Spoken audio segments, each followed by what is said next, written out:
25% tariffs February 1st. Let's read closing in on February 1st, which is when U.S. President Because you know, man, boycott all the God made in USA stuff. On Canadian goods, and that has some shoppers here thinking twice about what they buy at the grocery store and which brands they are. Hit 'em where it hurts. Yeah. Kimberly Johnson joins us now on this. Calls to buy Canadian amid the tariff threat. I spoke to today say that they are thinking more and more about what they are putting in their cart, putting a renewed focus on Canadian-made goods. But one expert says it can be a bit more complicated than that because of how closely our two countries often work together to get things into your fridge.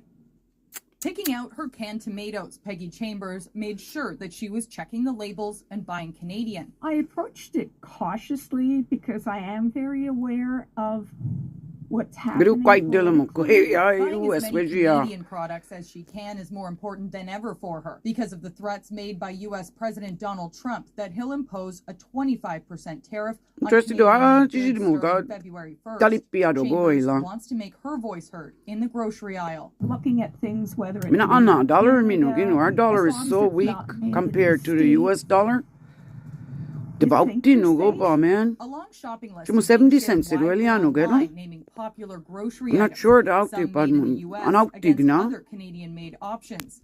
Things like soft drinks, condiments, snack foods. China most to look for homegrown brands. United States factories like this can be a helpful place to start.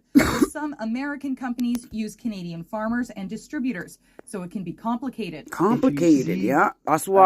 Back and forth. As being your main point to make a decision. You may be deciding that you're boycotting Canadian farmers, Canadian distributors. Yeah, complicated, really, no.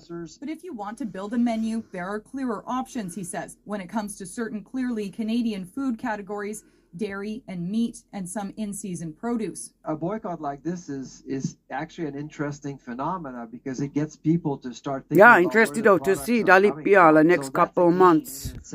In my view. And while it can be a more complex process, Peggy Chambers says it's worth it for her. As Canadians, you feel helpless at what you do, but you try your best. Another tip, Charlebois says, if you're finding it tough to get Canadian fresh fruits and Kimberly Johnson, try the frozen section because there you can often find items that were at least packaged in Canada. Patricia? All right, Kimberly Johnson live for us tonight.